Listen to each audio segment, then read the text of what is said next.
Ya. Bueno, desde el punto de vista también, para poder contar con la materia, no hay que olvidarnos también de la emergencia antrópica, o la emergencia que tiene un origen pero desde la persona. Y eso, chicos, es un tema bien, no difícil ni imposible, pero igual un tema que hay que tener, como se llama, en mente, ¿ya?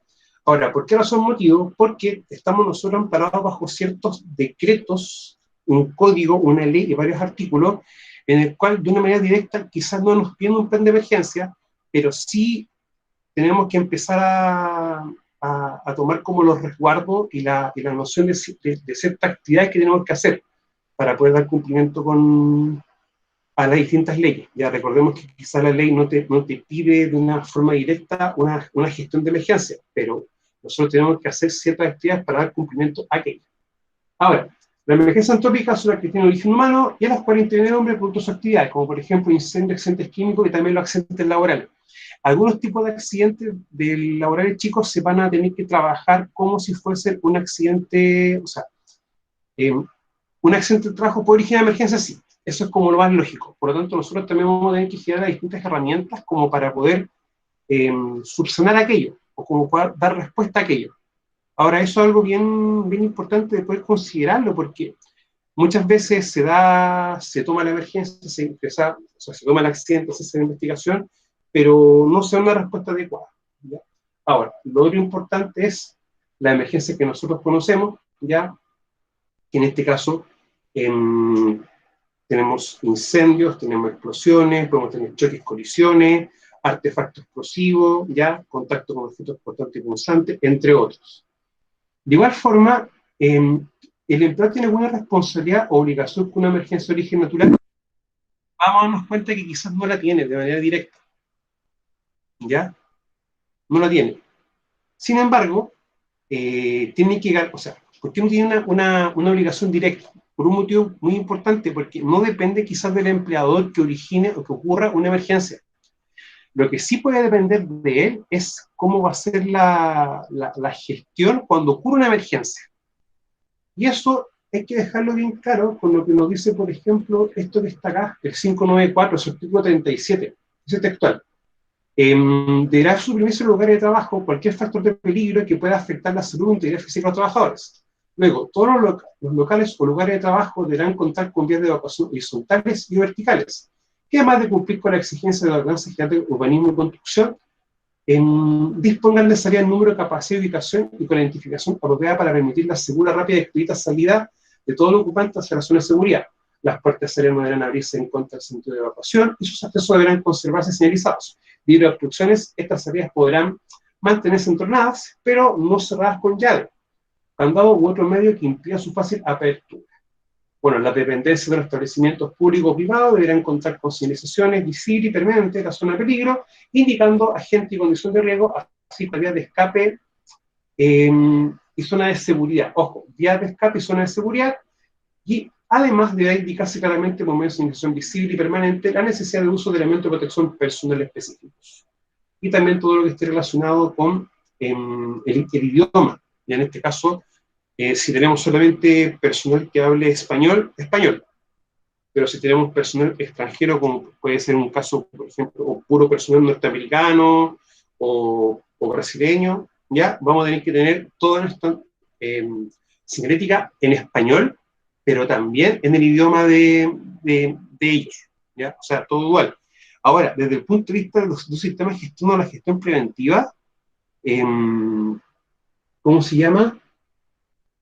Eh, hay que también tener considerado que toda la documentación nuestra en temas de seguridad también tiene que estar duplicada, ¿ya? O sea, duplicada me refiero en doble idioma, en español, en inglés, ¿ya? O español y el otro idioma que hablen las demás personas. Y eso, chicos, va a ser como, quizás puede ser a veces algo complejo, ¿ya? Ahora, cuando uno empieza a ver lo que está acá en el artículo 37 de este decreto supremo, nosotros nos damos cuenta de que nos obliga a mantener condiciones. Y en ese aspecto es para poder cumplir con la responsabilidad en cuanto a que se exija o nazca, por ejemplo, una emergencia de origen natural, ¿ya? Y también con un tema de emergencias antrópicas. Bueno, acá aparece emergencia antrópica, pero esto, de una forma u otra, cuando tenemos la emergencia natural, junto con la emergencia antrópica, esto también va a generar como esa obligación para ambos tipos de emergencia. Partamos de esa base. Lo otro importante es que cuando ocurre un accidente del trabajo, el empleador también tiene la obligación de poder facilitar los medios chiquillos para poder evacuar, ¿ya? O sea, y facilitar todos los accesos a.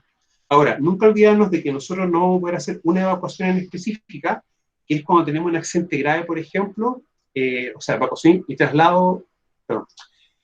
La ley obliga al empleador a facilitar la llegada y el acceso a atención producto de un accidente. Eso hay que dejarlo bien claro. Perdón, ahí me tuve un lapsus. En la práctica, vamos a darnos cuenta de que la ley no nos va a exigir quizás un plan de emergencia de manera directa, pero sin embargo nos va a dar condiciones y obligaciones con respecto a aquello, ¿ya? Y nosotros de una forma u otra vamos a tener que también generar las distintas herramientas, ¿ya? Para poder también tener claro aquello. No sé, chicos, si eso se entendió o no se entendió. ¿Que alguien me pueda decir un poquito, por favor? Sí, profe, hasta el momento yo he entendido todo ¿Sí? lo de la clase. Ya, Felipe, muchas gracias. Ahora, hay que tener algo bien claro, chicos, que en la práctica vamos a darnos cuenta de que cuando uno empieza a revisar los distintos cuerpos legales, aparecen estructuras o elementos de un plan de emergencia. Eso también lo vamos conociendo. En la práctica, hay un cuerpo legal, que es la norma chilena 436, que esa sí te define un plan de emergencia, ¿ya? Pero recuerden que esa norma, como no está citada ni mandada por ningún cuerpo legal, en ese caso, para nosotros va a ser una norma voluntaria, no es una norma obligatoria, ya para que también podamos tomarlo en cuenta. Bueno, los tres tipos de emergencia que podemos tener, ya esto ya desde el ámbito laboral, ya una emergencia global, local y específica. Global involucra un terremoto. Y cuando uno habla global, que en la práctica esta emergencia se va a mover o se va a desarrollar en la empresa completa, ¿ya? En toda la empresa, y va a afectar a todos. Cuando una emergencia local va a ser específicamente un área en un lugar puntual de trabajo, un lugar específico de trabajo. Y eso es otro tema. Y específica es, por ejemplo, cuando tenemos un accidente en un lugar puntual, como en este caso puede ser, por ejemplo, un corte, ¿ya? O un corte, una quemadura. Ahora, ¿por qué es importante diferenciar las emergencias? Porque en la práctica no va a pasar una situación. Siempre es importante clasificarla y ver las magnitudes y las intensidades en las que ésta se puede manifestar. Razón motivo, porque muchas veces la emergencia es necesario que tenga un control específico, o sea, un control puntual, ya que no tenga ni más ni menos personas. O sea, más personas en una emergencia puede producir que no se logre el efecto esperado o poder controlar la emergencia. ¿Ya? Por eso uno muchas veces como que quiere tener o es necesario tener la cantidad específica de personas. Ahora, lo importante es cómo nosotros gestionamos las emergencias, cómo lo hacemos nosotros. Y acá la gestión de emergencias, chiquillos, pasa por identificar las posibles emergencias, ¿ya? Preparar la respuesta ante la emergencia, ¿ya? Y poder evaluarla. ¿Por qué yo debo identificar las posibles emergencias? Porque de una forma u otra, al igual que los riesgos, nosotros debemos saber perfectamente a qué vamos a estar expuestos como trabajadores. O sea, si vamos a estar, por ejemplo, expuestos a un riesgo de incendio, puesto, por ejemplo, para un riesgo, por ejemplo, de explosión, etc. Pero eso tiene que estar claro. Cuando yo hago eso, recién puedo empezar a preparar la respuesta ante la emergencia. O sea, si yo no identifico claramente una emergencia, no voy a poder definir claramente la forma en que yo voy a actuar para esa emergencia.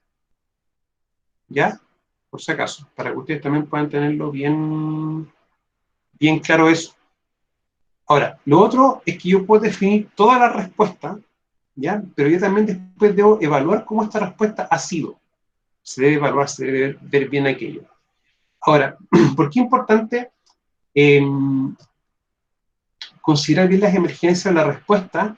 Porque nosotros vamos a estar obligados a generar un procedimiento para emergencia. Y esto nace bajo que el fondo tiene que suprimirse cualquier situación de riesgo. Y al decir suprimirse cualquier situación de riesgo, vamos nosotros a dar por sentado de que el plan de emergencia en sí no va a suprimir una emergencia, pero sí va a ayudarnos y va a promover que la emergencia o lo que se pueda suceder pueda ser administrada y pueda ser tratada de mejor forma. Lo importante de esto es que entender que lo ideal es que la emergencia, si vamos a tener una lesión o un daño, sea específicamente de la emergencia en sí. Que no se produzca un daño o algo más, pero producto de un mal manejo de la emergencia. Hay un ejemplo que es un burdo, pero para poder comprenderlo mejor. Cuando uno ve el Chavo del 8, ¿ya? Siempre hay una dinámica en que, me acuerdo cuando los personajes tocaban un cable, tocaban energía eléctrica.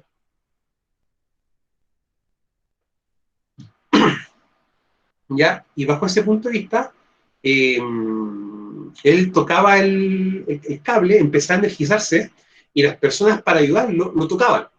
Y de repente todos empezaban a tener contacto con la energía eléctrica, todos se estaban electrocutando. Eso pese a que es como algo casi cómico, es algo que ocurre mucho.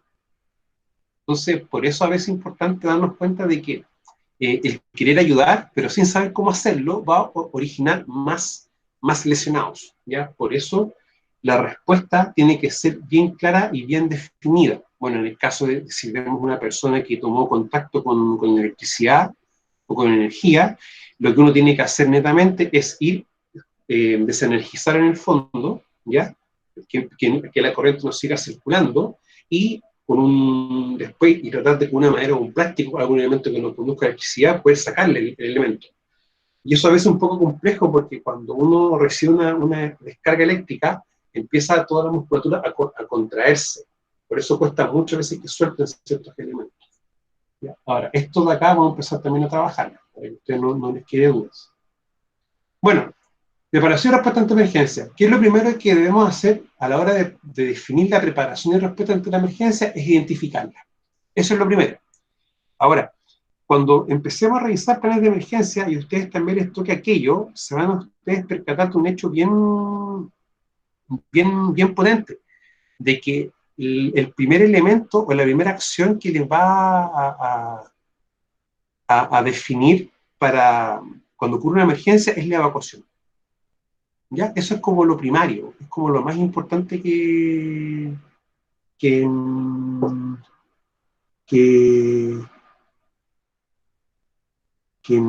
que tengamos en cuenta, ¿ya? La evacuación, chicos, hay que entenderlo de que es una de las formas más concretas de poder dar una respuesta ante una emergencia, ¿ya? Para así nosotros poder, ¿cómo se llama?, evitar tener más accidentados, ¿ya? Hay un tema también de la curiosidad humana, ¿ya? O sea, cuando uno ve que pasa algo, es muy normal querer ver. Y también es muy normal querer, ¿cómo se llama?, tratar de seguir ayudando, ¿ya? Y hay veces que uno, en vez de ayudar, genera más problemas, ¿ya? Para poder también tomarlo así. Bueno, la organización debe establecer, implementar y mantener uno o varios procedimientos para identificar las situaciones de emergencia potenciales y responder a tales situaciones de emergencia. Y la respuesta, chicos, siempre va a estar dada por un plan de emergencias. ¿Ya? Eso es lo que nunca tenemos que olvidar. El plan de emergencia para nosotros permitirnos poder dar la respuesta. Ahora, la identificación de las posibles emergencias, ¿cómo nosotros lo vamos a hacer? Una de las preguntas que nos surge con esto es, ¿de dónde recopilamos la información para su identificación? Por lo tanto, nos obliga a definir parámetros de análisis, dadas las siguientes fuentes. Nuestros procesos, lo que nosotros hacemos, los tipos de accidentes que se pueden originar, producto de si ocurre una falla, una falta en los controles, y también revisar las matrices de riesgo. O sea, yo tengo que revisar estas tres instancias, ¿ya? O tomar en cuenta estas tres metodologías para ya ponernos, ¿cómo se llama?, a pensar en que yo debo ya identificar la emergencia para poder, en el fondo, poder trabajarla de manera más concreta, más adecuada.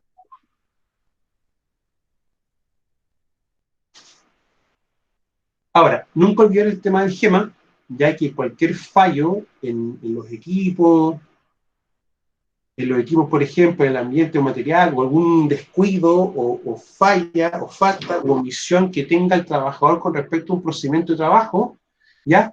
Puede también generar posibles emergencias.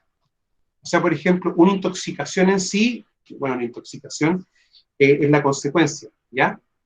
Sin embargo, se identifica como una emergencia, propiamente tal. Incluso le pueden colocar también como riesgo de intoxicación. Hay un tema ahí de manejo ese del español nuestro, un tema con eso. Pero pese a que una consecuencia, y también se puede tomar como un riesgo, se clasifica como una emergencia. Ahora, si ustedes se dan cuenta, es una emergencia propiamente tal, producto de una situación, ¿ya? Pero que lo cometen las personas. Por eso también hay que tenerlo eso en, en mente, ¿ya? Para poder tomarlo también en cuenta.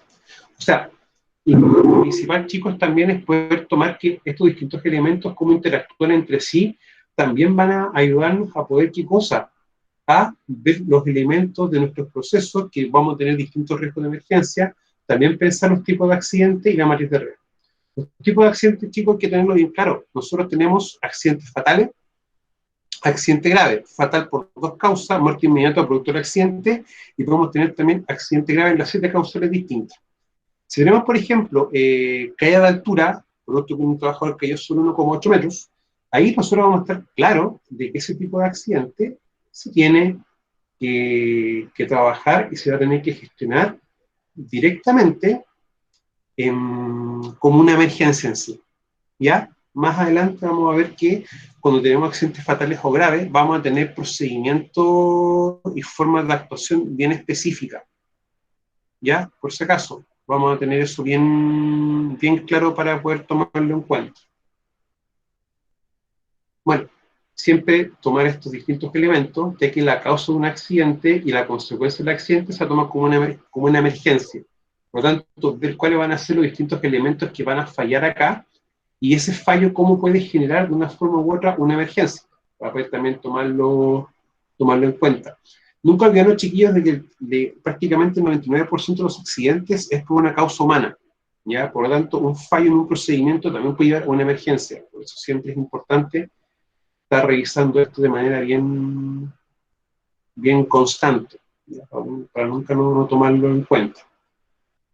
Bueno, siempre tratar de poder trabajar las unidades funcionales, procesos y tareas, ¿ya? Y darnos cuenta en estas dos secciones qué es lo que va de una forma u otra a originar un accidente y cuál de las características o atributos de esto también puede generar una emergencia.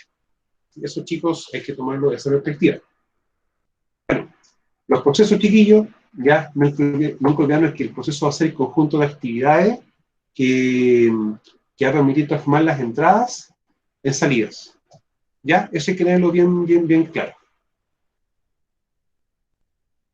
Ahora, y también las actividades, chicos, las rutinarias y no rutinarias. ¿Ya? Yo sé que esto ya lo hemos visto, pero la idea es que nosotros también generemos como la noción de por qué muchas veces nosotros hacemos esta actividad de ver nuestros procesos, nuestras actividades, nuestras tareas, definir las actividades rutinarias y no rutinarias, definir todo esto, ¿ya? Porque nosotros cuando hacemos este ejercicio no solamente vamos a proponer las medidas de control, el control para los riesgos, ¿ya? También vamos a definir el control para las emergencias. Cuando yo aplico distintas medidas de control para las emergencias y otras medidas de control para otras actividades, vamos a estar haciendo sí o sí lo que es la famosa gestión del riesgo. ¿Ya? Si lo vemos desde un punto de vista también de quizá un sistema de gestión, podemos estar hablando del famoso control operacional. Y el control operacional van a ser el controlar todas las variables que están generando un riesgo para los trabajadores. ¿Ya? Y eso es importante también tomarlo en cuenta. Ahora, las no rutinarias, por ejemplo, puede ser estar reparando un techo o reparando una luminaria. Y eso es bien categórico porque si eso está sucediendo, vamos a tener que en el fondo nosotros generar la instancia para poder aplicar las medidas de control. Aunque sea una actividad no rutinaria que se haga quizás una vez cada 3-4 meses, eso igual puede generar un accidente. Por lo tanto, vamos a tener que también identificarlo como una posible emergencia. Ahora quizás la frecuencia sea muy baja que se pueda concretar, pero igual así va a suceder. Ahora, lo que es la identificación y evaluación de situación de emergencia. Se identifican y evalúan las situaciones de emergencia que pueden enfrentarse al área. La evaluación para determinar la emergencia en cada repartición es realizada de acuerdo a la metodología indicada por el procedimiento de identificación de peligro, evaluación de riesgo y determinación de controles, ¿ya? Y específicamente en criterios para la evaluación de riesgo. O sea que lo principal, igual después chiquillos les voy a compartir un procedimiento, ¿ya? Para que ustedes vean de que identificar emergencia y evaluar emergencia tiene que realizarse de acuerdo a una estructura,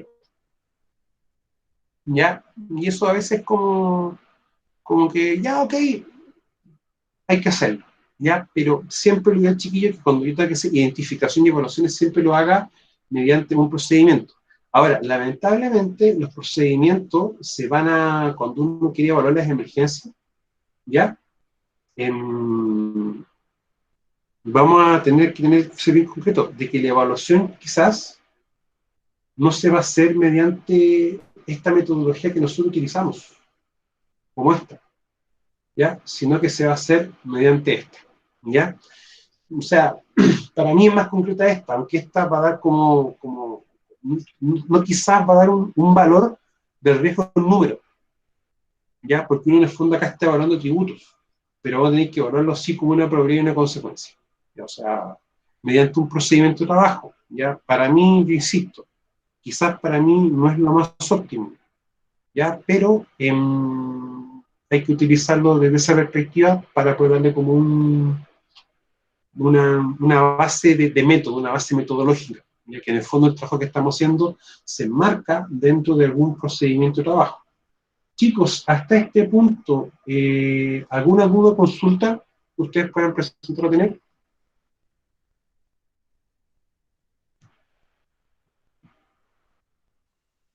De mi parte, ninguna duda. Ya, Felipe, muchas gracias. Ahora, la forma, por ejemplo, de poder identificar emergencias viene dado por esto de acá. Si se fijan, es una matriz súper sencilla, en que en el fondo uno define una emergencia y el riesgo asociado a la emergencia. O sea, por ejemplo, caída de 1,8 metros. Es una emergencia, ¿ya? O incluso uno puede decir, la emergencia va a ser una caída. ¿Y esa caída cuál riesgo tiene asociado? Trabajo en altura, un riesgo de trabajo en altura. Y uno empieza a darle las distintas evaluaciones, ¿ya? Ahora, la situación de emergencia, como yo evalúo netamente con un VER, con un valor esperado de pérdida, como lo que tenemos acá, y luego los planes de emergencia. Ahora, si ustedes se dan cuenta, dice planes de emergencia. Y uno dice, pero que no un solo plan. Si tenemos una empresa con distintas áreas, cada área va a tener emergencias distintas. Por lo tanto, lo que uno siempre es tendiente a generar un plan de emergencia específico para cada área, ¿ya? Para cada área tenga su emergencia, independiente que algunas emergencias las puedan compartir, como por ejemplo sismos, terremotos, si estamos trabajando en zonas costeras, tenemos riesgo tsunami. Independiente de aquello, ¿ya? Vamos a tomarlo también desde esa perspectiva. Ahora, si tenemos, por ejemplo, trabajo en altura, sobre 1,8 metros tenemos caída, uno siempre aconseja y recomienda poder tener un plan, en este caso un plan de rescate, que es un plan de emergencia específico para aquello, ¿ya? Y en ese caso uno siempre recomienda tenerlo por separado, netamente el plan de emergencia para caída de altura, ¿ya? Razón, motivo, porque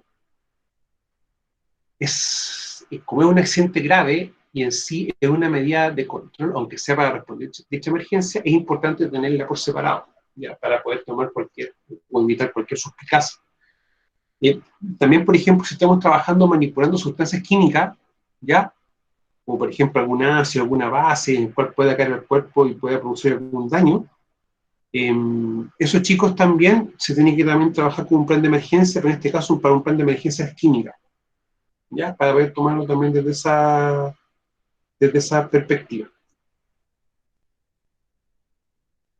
Bueno, la organización debe responder ante situaciones de emergencia reales y prevenir o mitigar las consecuencias adversas para la seguridad y salud en el trabajo asociadas, ¿ya?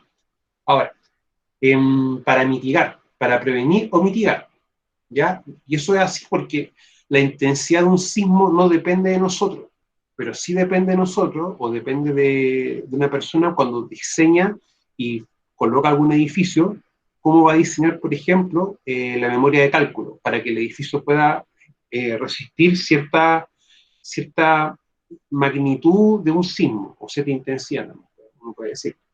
Ahora, en el caso chileno, nosotros contamos con un elemento muy importante, que es la famosa Ordenanza General de Construcción y Urbanismo, el famoso decreto 47.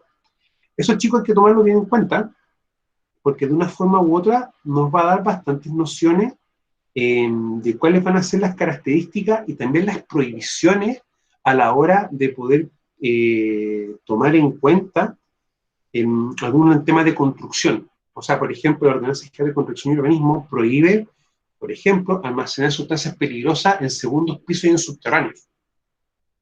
O sea, hay que almacenarlo a nivel de piso, en la planta 1. ¿Ya? Eso es importante también.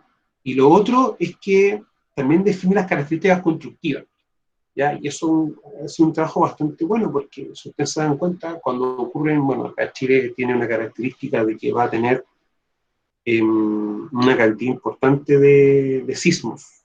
¿Ya? O sea, tiene, de hecho, al día tiembla acá en Chile más de 100 veces. Y nosotros percibimos con suerte 10, incluso mucho menos. Hay un tema también de percepción distinta. Y por eso también uno tiene que tomar en cuenta aquello. Ahora, el plan de emergencia siempre va a implicar distintos elementos, como la respuesta ante la emergencia, la capacitación que nosotros tengamos que hacer, la revisión de los equipos para respuesta, o sea, por ejemplo, si tenemos una brigada de rescate química, como por ejemplo se hacen los chequeos de los estanques de oxígeno y todos esos elementos, ¿ya? Por también tomarlo en cuenta. Ahora, la capacitación siempre hay que hacerla a todo el personal, a todo. Ya no es que uno para otro, no, todo el personal tiene que estar capacitado. Ahora, si tengo un riesgo específico en un área y otra área, las capacitaciones también van a ser en un aspecto individual. O sea, para cada área que tenga riesgo específico se le va a capacitar a ellos su plan de emergencia. Lo otro importante es los simulacros. Ahora, yo acá me comí una actividad que son las simulaciones. La simulación en sí, chiquillo, es tomar un papel, ¿ya? Y ver la emergencia que nosotros queremos hacer simulacro y hacer la simulación de manera teórica. Luego, ¿para qué? Para que nosotros podamos ejecutar en la organización, por ejemplo, un simulacro. Uno a veces genera simulacro de accidente de tránsito, por ejemplo, de caída, cosas así. Y eso nosotros vamos a tomarlo en consideración, ¿ya? Para ver después cuál va a ser la respuesta más probable. Y digo la más probable porque en la práctica, cuando ocurre una emergencia, se entiende de que la respuesta que se da en el simulacro va a ser como lo más parecido a lo que va a pasar. Y claro, nunca va a ser igual, porque va a haber un factor que no contempla un simulacro, que es el estrés que da una emergencia. ¿Ya? Cuando hay situaciones complejas, la respuesta de uno de cada persona va a ser distinta. Entonces, como vamos a tener respuestas distintas, ¿ya? Y eso, quizás esa respuesta en sí, el simulacro no la aborda, de ahí que uno dice que el simulacro es lo más parecido a la respuesta a una emergencia. Bueno, la idea cuando uno haga un simulacro es tomarlo con el respectivo importancia, ¿ya? Y no tomarlo a la chacota. Eso es también para tomarlo en cuenta aquí. Ahora, siempre un plan de emergencia debe tener una modificación. Y también modificación y revisión. O sea, todo plan de emergencia se modifica y se revisa. Quizás revisarlo no implica una modificación. Quizás uno lo lee, lo ve y dice, ah, ok, no hay que hacer nada. Está ok el... Ahora, al planificar la respuesta ante una emergencia, la organización debe tener en cuenta la necesidad de las partes interesadas o partes pertinentes, como por ejemplo, servicio de emergencia y los vecinos. ¿Ya? Y uno se pregunta, ¿y por qué los vecinos? Ya. Si yo, por ejemplo, tengo una empresa en la cual vendo neumáticos y resulta de que ocurre un incendio, y cuando se quema un producto químico o neumático, la cantidad de humo y la densidad del humo es bien compleja.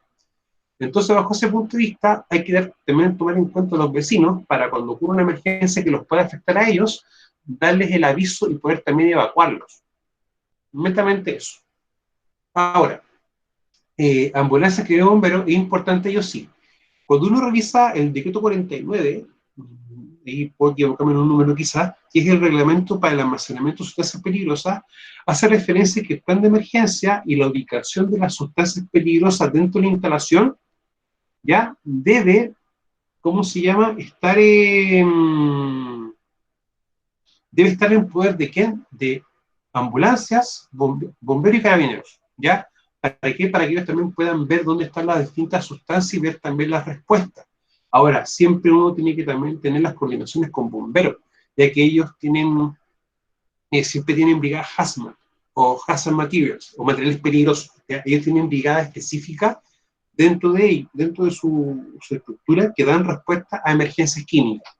¿Ya? Por eso, chicos, también es importante, si nosotros tenemos uso, almacenamiento y manipulación de productos químicos, tener en cuenta de que esto también origina sustancias o puede ocasionar emergencias químicas. Y eso, chiquillos, como uno lo puede ver también cuando uno hace referencia, por ejemplo, al GEMA y revisa cuáles son los materiales que uno utiliza, que uno tiene, ¿ya? También para poder tomarlo en cuenta. Ahora, la organización también puede realizar pruebas periódicas de su procedimiento o procedimientos para responder a situaciones de emergencia, cuando sea factible, implicando las partes interesadas pertinentes según sea apropiado. En este caso tenemos que tener pruebas periódicas para poder hacer los simulacros. Siempre a mí me hacen una pregunta y me dicen, ¿cuántos simulacros hay que hacer al año? Ya. Si yo me remito a la norma chilena 436, ¿ya? Aunque esta, recuerden que es una norma voluntaria, no obligatoria, debe ser por lo menos una vez al año, ¿ya? Pero recuerden que esta norma no es obligatoria, es voluntaria.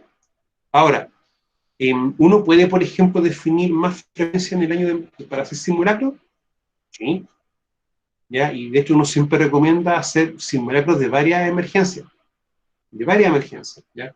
Que pasa, por ejemplo, con corte, con amputación, con caída, electrocución, ya, contacto con algún producto químico. Eso, chicos, como nota al pie, es recomendable siempre hacerlo, ya, también para poder tomarlo en cuenta. Bueno, la organización debe revisar periódicamente y modificar cuando sea necesario sus procedimientos de preparación y respuesta ante emergencias, en particular después de las pruebas periódicas y después que ocurran situaciones de emergencia, ¿ya?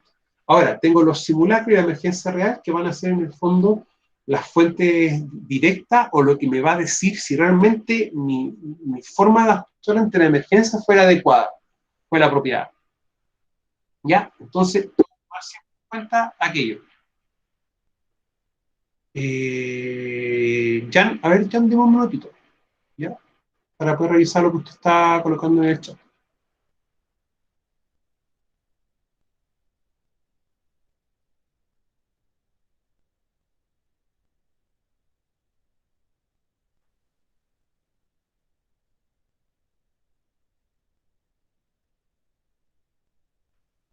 Sí, Jan, en su control de emergencia e incendio, sí, aparece la asistencia por si acaso, para que lo pueda ver, ¿ya?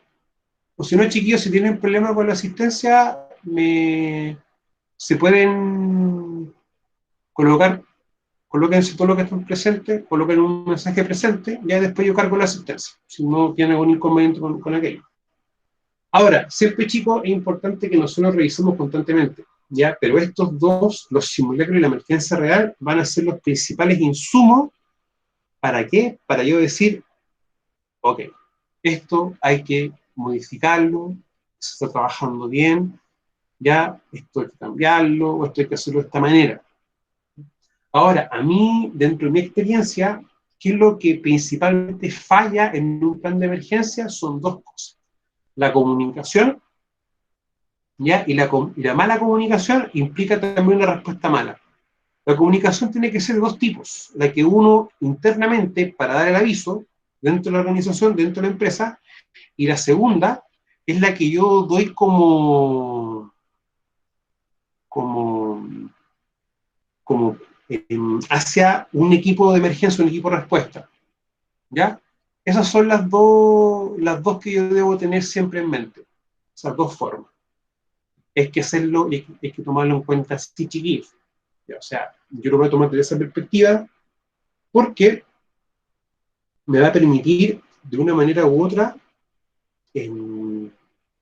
poder definir claramente lo que tenemos que hacer, ¿ya? Y eso, chicos, eso es siempre inconveniente. O sea, me acuerdo que en una empresa colocamos a la persona para dar el aviso de emergencia, pero la colocamos. Pero en ningún momento nos dimos cuenta de que cuando ella se ponía muy nerviosa, perdía el habla o se colocaba tartamuda, ¿ya? Y eso le impedía dar aviso. Y nos pasó, de hecho, con una empresa, ¿ya? Entonces después nos dimos cuenta que tenemos que colocar a otra persona para que diera el aviso de emergencia, ¿ya? Para poder también tomarlo bajo ese punto de vista. Bueno, siempre nunca olvidarse que debemos identificar las emergencias presentes mediante que la materia de identificación de emergencia, ¿ya? Y debemos definir la respuesta, ¿ya? Y esto tiene que ser adecuada a la emergencia, ¿ya? ¿Mediante qué? Mediante un plan de emergencia. O sea, chicos, yo no saco nada con tener un plan de emergencia espectacular si después cuando yo lo empiezo a ver, lo empiezo a articular con los elementos que tengo y digo, oye, pero para el plan de emergencia me dice que debo tener un extintor específico y resulta de que no tengo el extintor, ¿ya? Entonces como para también tomarlo en cuenta, ¿ya? O sea, un ejemplo es la red inerte. Ya, yo sé que muchos de ustedes han visto, por ejemplo, el concepto de red húmeda o red seca, ¿ya? La red húmeda es una red que viene conectada directamente al agua, y si tú desenrollas la manguera y abres el pitón, puedes sacar agua. La red seca es la red que viene de bomberos, conecta con su camión a la red de ahí y empieza a sacar agua para todos los lados, ¿ya? En el fondo va a llenar esa red seca con agua. Y la red inerte es la red en cual no tiene energía eléctrica, y bomberos con un generador se puede conectar y puede dar energía a lugares específicos. Eso está en bibliografía, pero por ejemplo, yo no saco nada con colocar utilización de red húmeda si en mi lugar físicamente no existe, hay solamente extintores. Entonces, eso también hay que tomarlo en cuenta, de que muchas veces la respuesta que uno pueda hacer tiene que ser también adecuada a los recursos que nosotros tengamos. ¿Ya? Chicos, y eso hay que tenerlo bien, bien, bien claro, ¿ya? De no proponer o colocar actividades que van a estar directamente, o sea, colocar cosas que no tenemos, ¿ya? Para poder también tomarlo así, ¿ya? Ahora, chicos, plan de emergencia, ya vamos a ver lo que dice el decreto 594. Bueno, que ya lo trabajamos un poco al revisar el artículo en sí, ¿ya? Y la primera instancia que nosotros tenemos que tomar bien en cuenta es que el 594 nos va a definir en la práctica los elementos de un plan de emergencia. No te estructura un plan de emergencia. Si nosotros lo empezamos a ver, por ejemplo, un poquito de acá, claro, dice suprimir factor de riesgo o factor de peligro, por favor, que pueda afectar a su vida y a los trabajadores, ¿ya? ¿Y qué me dice acá? Vías de evacuación verticales y horizontales que deben cumplir con la ordenanza general de construcción y urbanismo, ya deben estar identificados, rápida expedita, hacia zona de seguridad. Las puertas que analizan sentido de evacuación y ya. ¿Ya? Y aparte la señalética. Si se dan cuenta, define estructuras y condiciones que uno, como experto en prevención, en conjunto con el comité paritario, la supervisión de los trabajadores debe estar vigilando constantemente, ¿ya? Y es eso. No te define estructura, ¿ya? Ahora, uno puede, por ejemplo, utilizar la que te define el decreto 47, por ponerte un ejemplo, entre otras, ¿ya? Pero eso ya viene a lo que uno quiera definir. Ahora, siempre van a haber barreras que nosotros podemos identificar a la hora, por ejemplo, de definir o hacer un plan de emergencia. O sea, muchas veces, cuando uno empieza a hacer procedimientos o estructurar ciertas actividades, ¿cómo se llama?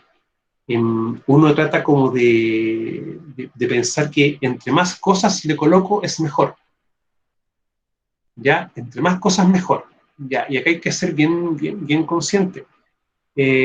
Más cosas, no. Un procedimiento debe tener lo que tiene que tener, lo justo y necesario, ¿ya?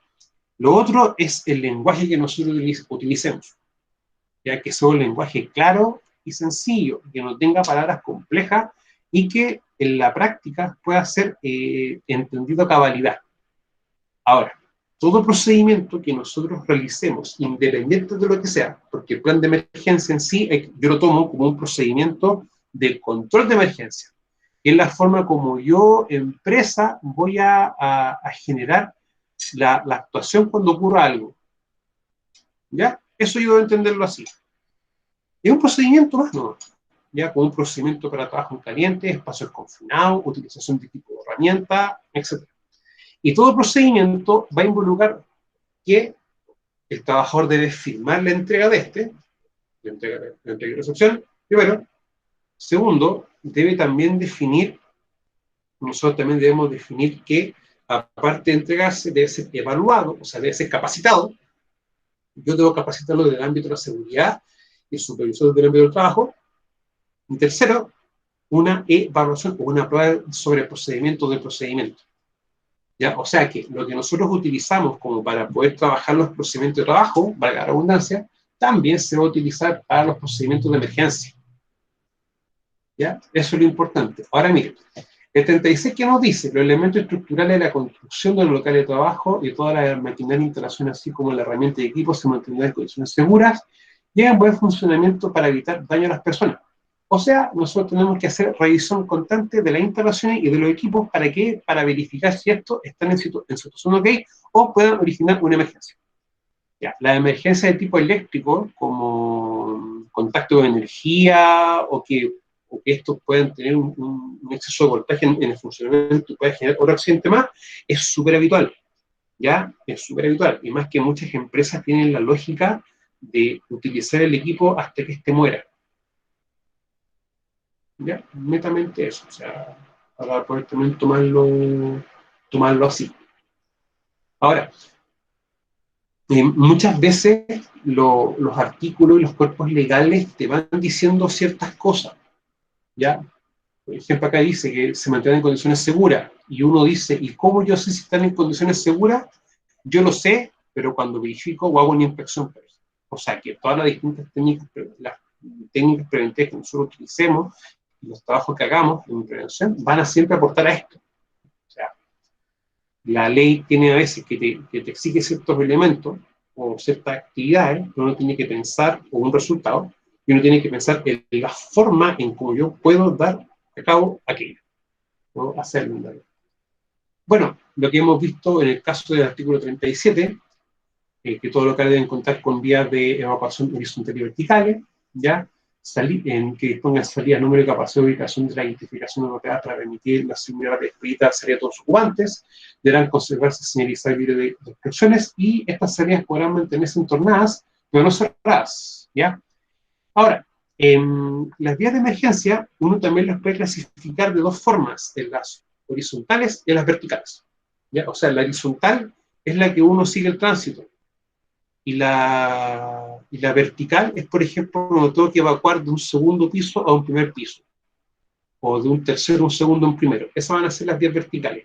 Ahora, como norma básica de seguridad, nunca hay que utilizar un ascensor cuando esté ocurriendo una emergencia, ¿ya? Porque puede producirse una falla eléctrica o una falla en el sistema eléctrico y aparte de tener la emergencia, vamos a tener una segunda emergencia que vamos a tener personas o personal atrapado en un ascensor.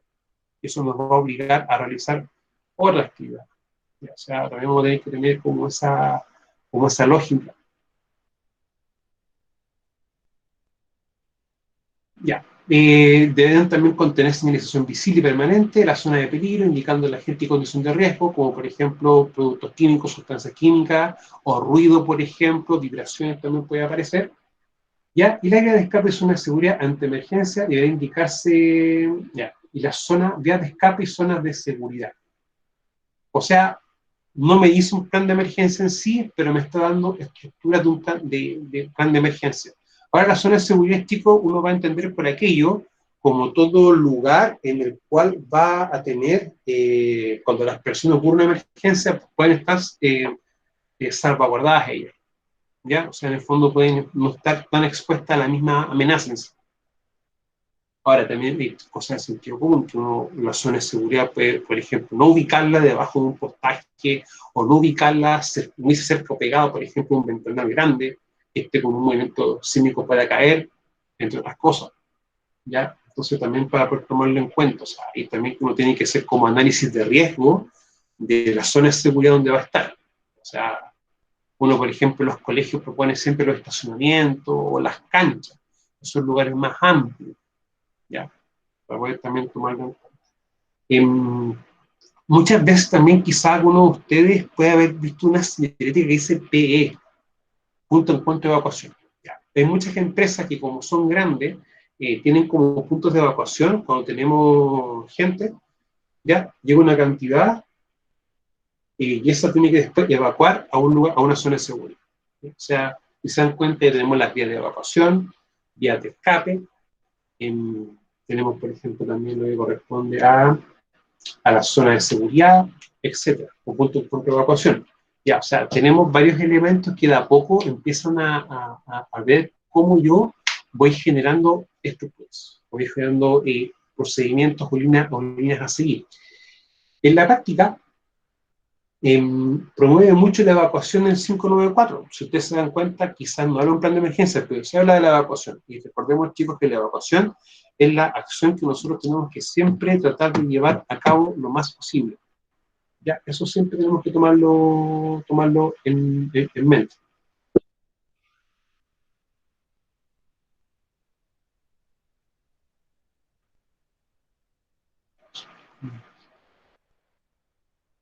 Mira, de hecho les va a pasar eso, ya que usted va a tener que hacer un plan de emergencia desde cero. Y de hecho, cuando yo prestaba asesoría de manera particular, ¿ya?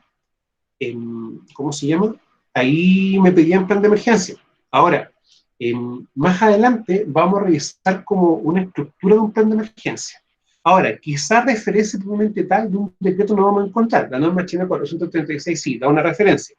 La segunda referencia que vamos a tener nosotros es por el decreto 49, que es el reglamento de almacenamiento de productos químicos, sustancias químicas peligrosas. Después vamos a tener también lo que estipula 594, ¿ya? Vemos que la 436 es voluntaria, no es obligatoria. ¿Ya? Vamos a tener eso, ya, o sea, vamos a tener varias como cositas que vamos a poder tomar nosotros en cuenta para aquello, ¿ya? Ahora, el 594, y lo otro es cuando uno quiere sacar la patente comercial, ¿ya? Y uno, por ejemplo, para hacer eso tiene que trabajar un documento que se llama el famoso informe sanitario, ¿ya?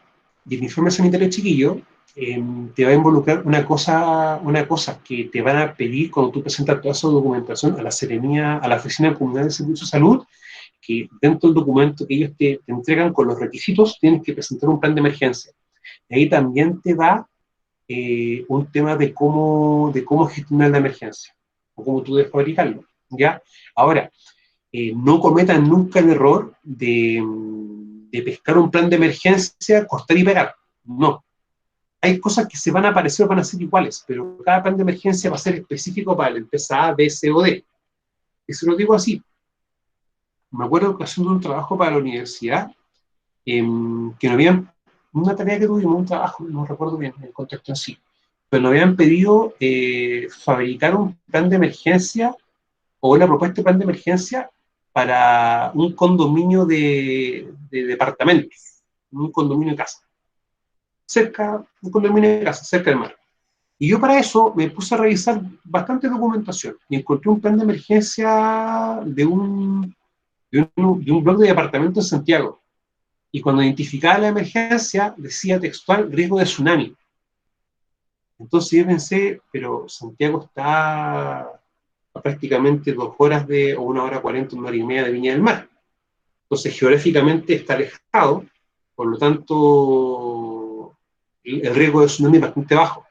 O sea, el punto es que ahí tenemos nosotros una noción de que el cortar y pegar no tiene que hacerse, ¿ya? O sea, uno puede sacar una idea, una noción, una estructura, pero eso tiene que aplicarse de manera directa a la organización, ¿ya? Eso hay que tenerlo bien claro, de acuerdo a sus realidades. Lo otro importante es el 594, que nos habla del párrafo tercero de la prevención y protección contra incendios, ¿ya? Y esto tenemos que trabajarlo ya en unidad 2, por si acaso. Lo digo, eso es más o menos como a grosso modo, ¿ya? Pero igual vamos a realizar un plan de emergencia, yo creo que el jueves, ¿ya? Y ese plan de emergencia que yo les voy a mostrar está como abordado directamente a la emergencia, al control de emergencias tipo. O sea, por ejemplo, riesgo de incendio, cuando tenemos un amago que es un foco incipiente, vamos a controlar, utilizar un extintor. Esto es para todos. Ahora, quizás donde vamos a tener la diferencia es que el tipo de emergencia que origina ese amago, o tenemos, por ejemplo, un riesgo eléctrico, o tenemos un foco de explosiones, ¿ya? Debemos tener orígenes distintos. No, Rodrigo, no se preocupe. Si ustedes saben que están todos estos canales para hacer las preguntas. Entonces, eso es importante, chicos. Ya. Bueno, cuando vemos la unidad Go, nos vamos a dar cuenta que tenemos 4 clases de fuego por un decreto, y vamos a tener, por ejemplo, un quinto fuego que no está por decreto, que son los fuegos clase K, por ejemplo. Y esos son los que participan en la grasa de aceites comestibles. Entonces, vamos a tener temas con eso. ¿Ya? Eso es un tipo de incendio que se genera mucho en los restaurantes, ¿ya? En los lugares que preparan comida rápida, pero también en las casas, ¿ya? También para poder tomarlo desde esa otra perspectiva. Ya. Bueno, el nuevo reglamento de almacenamiento de sustancias peligrosas establece que todas las instalaciones para sustancias peligrosas y los locales comerciales que vendan estas sustancias deberán contar con un plan de emergencia. Ya, eso yo no lo invento. La misma legalidad me lo pide. ¿Ya? Entonces también para poder tomarlo en cuenta. O sea, no hay que también perder el foco que quizás no me, ¿cómo se llama? La ley no me lo pide directamente, pero si yo tengo sustancias peligrosas y estoy con este reglamento, estoy obligado a poder tomarlo. El jueves, chiquillo, también vamos a revisar la estructura del plan de emergencias que me muestra el decreto, ¿ya? Este mismo decreto, que es 49, si no me equivoco, 48. La versión que fue promulgada el 2011, el 2010, perdón, esa era el decreto 78, pero tuvo un par de modificaciones, ¿ya? Así que se le cambió el número. Ahora, las sustancias peligrosas, chicos, son las que nosotros tenemos por este listado, por la norma chilena 382, ¿ya? Después vamos a revisar una cosa bien puntual, cuando estuvimos viendo el transporte de calidad de almacenamiento y vimos el transporte de productos químicos, ¿ya? Y ahí nosotros teníamos que la norma 382 me define 9 clases de sustancias, pero hay 3 específicos que nosotros no podemos trabajar tan simple por las características que tiene, y en función de eso también vamos a tener que tener un plan de emergencias para poder también abordarlos aquellos. ¿Ya? También puedo tomarlo de esa perspectiva. Bueno, en el título 3, artículo 190, establece la obligatoriedad de confección de un plan de emergencia. ¿Ya? Lo mismo para sustancias peligrosas.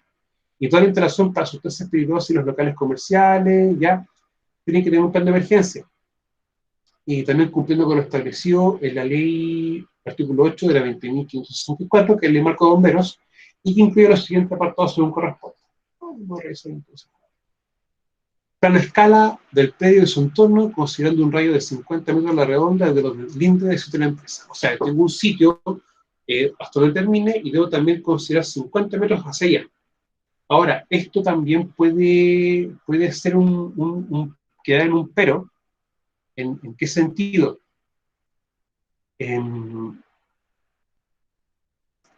Por ejemplo, ¿qué pasa si tengo, a ver, si tengo un cilindro o tengo un estanque, por ejemplo, con gas propano o butano?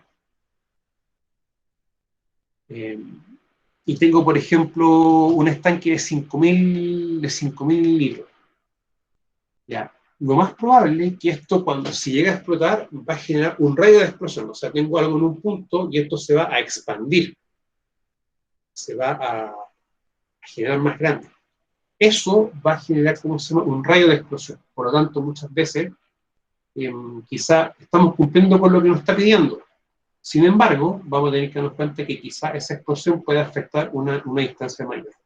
Ahora, plano de cada instalación de almacenamiento de sustancias peligrosas, o en este caso, un plano donde esté cada una de las bodegas. Puedo tener 1, 2 o 3 bodegas. ¿Ya? Listado las sustancias peligrosas almacenadas por instalación de almacenamiento, cadena de mando y procedimiento de emergencia. ¿Ya? Cadena de mando, chiquillos, puede también tomarse como el plan de emergencia, o sea, cómo va a ser como el organigrama de emergencia. ¿Ya?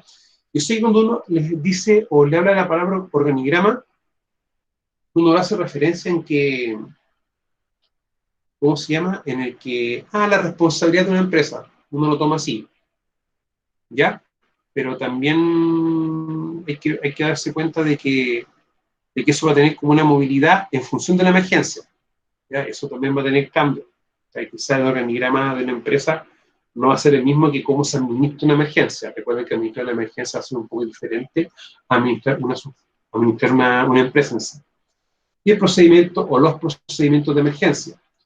Si se cae, por ejemplo, una sustancia y yo coloco algún elemento para poder contenerla o para poder neutralizarla en el piso, por ejemplo, eso es un procedimiento de emergencia.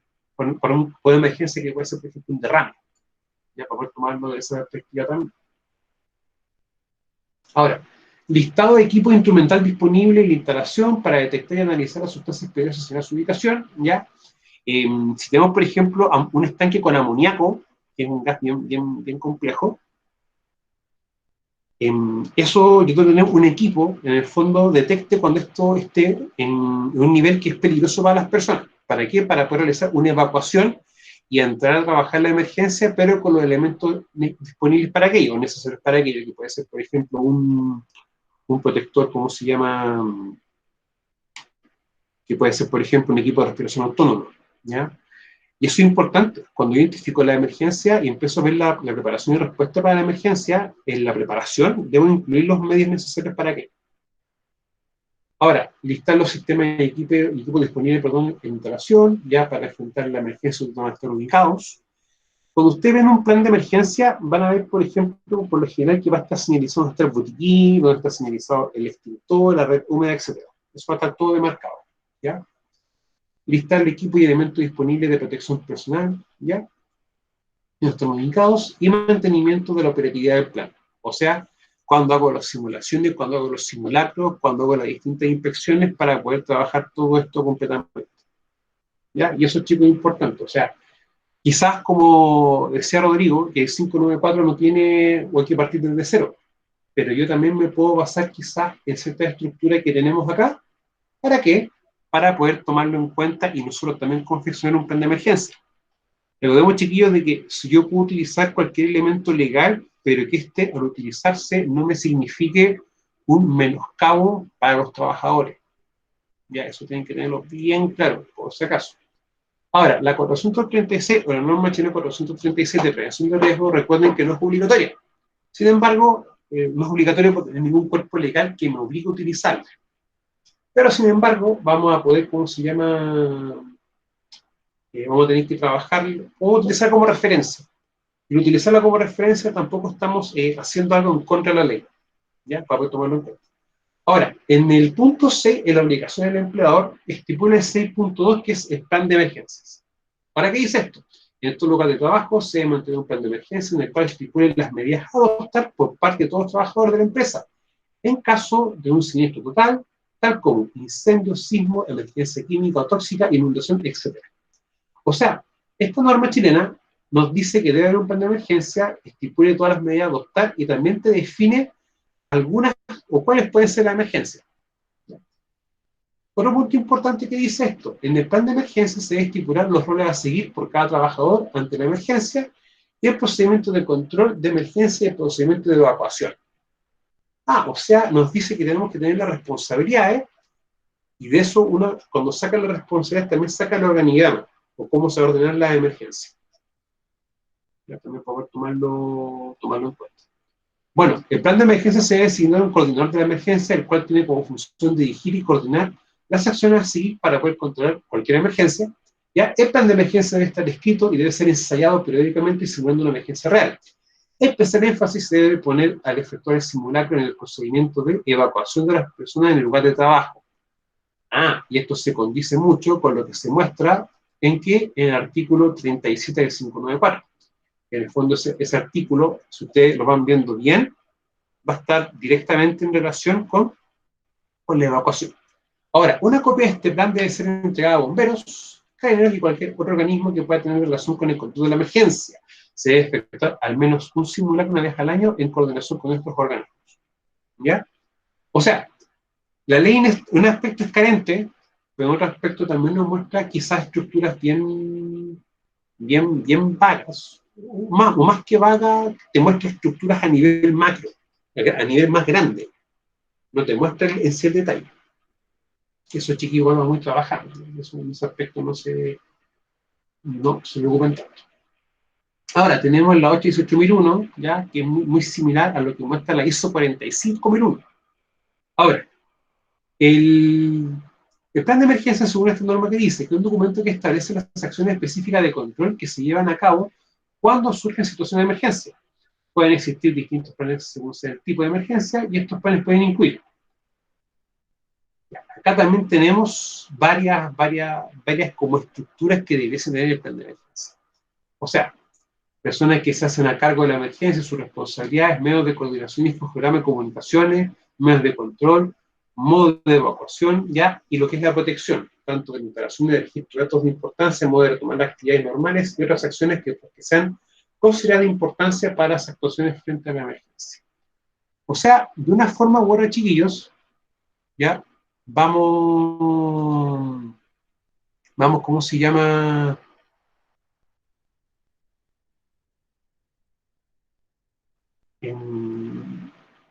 Lo que pasa, chiquillos, es que cuando uno empieza a ver esto, nosotros cuando hemos estado hablando de la emergencia y el control de la emergencia, no hemos estado abocando directamente a la emergencia en sí. Es lo que hemos estado viendo. Si tenemos esta emergencia, que se identificar y empezar a colocar las distintas medidas de control y empezar a ordenar todo aquello.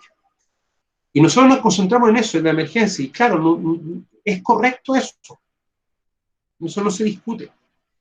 Cuando yo veo esta parte de lo que es la protección de instalaciones y registros de datos, esto que está acá, hay un tema que a veces no lo considera. Y claro, yo digo, para mí yo me preocupo desde mi ámbito que las personas puedan dar una respuesta y se puede evacuar y responder la emergencia. Y la evacuación en sí, ideal para que no tengan más heridos. Y eso uno lo piensa y lo ve así, de esa forma directa. Y claro, pero uno no piensa de que, o quizás no sé si no lo hemos conversado, pero yo no se lo he contado. Ya. Yo digo que una emergencia termina cuando ya todo el trabajo, todo el ámbito vuelve a la normalidad. Esto último, ¿cómo yo lo puedo aplicar? Por ejemplo, si tengo quizá la información de los trabajadores o información crítica de la empresa, yo debo tener un medio.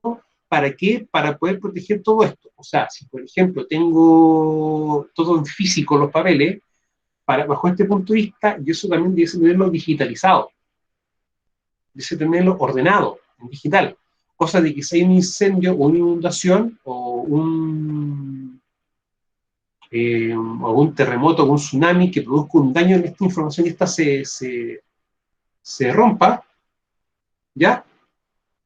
Debo colocar un medio necesario para yo, cuando vuelvo a trabajar, poder todo esto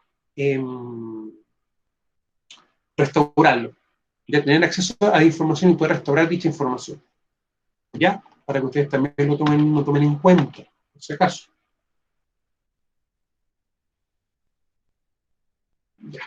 Ya chicos, vamos a dejar esto hasta acá para poder continuar también el día jueves, ¿ya?